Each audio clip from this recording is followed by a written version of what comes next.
talk all the way real about America and try to have an open and honest dialogue, conversation with white America, yep, then it would go to it would tear down the very foundation, the very fabric in which they said America was built on. America was not built on freedom. America was built on racism. And the backbone, the lifeblood, the economy of America was built on the backs of slaves. That is fact. Yep. And racism is so ingrained in America because, Skip, from the very first time when you brought those slaves over in 1619, you had someone to look down on. You robbed him of his given name. You robbed him of his dignity. You robbed him of his humanity. You told him he was less than. You treated him as less than. And then somehow you say, what? That America is what? America is how? He never received that. You got 250 years of free labor. Yep. 250. Because, Skip, let me tell you how this works, Skip. When you hire someone to do something, either you can't do the job or you don't want to do the job. So which is it? So as America was thriving, who was doing the work?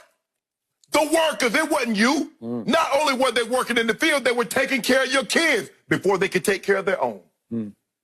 So this notion that America, white people, we did all this. No, you didn't. Skip, and then you have to look. The greatest purveyor of racism and violence is the American white man. No race of people have suffered more on American soil than the black. No one. To this day.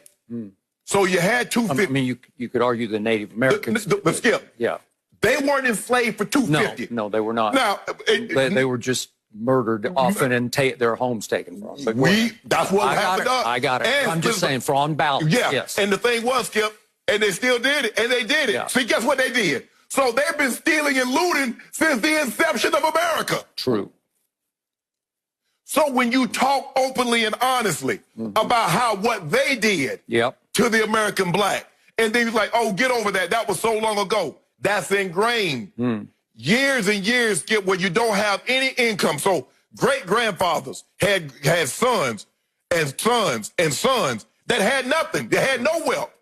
While they were passing it down from generation to generation, he was a slave owner. His son was a slave owner. His son became a slave owner. His son became a slave owner. You see how that wealth kept going down the line?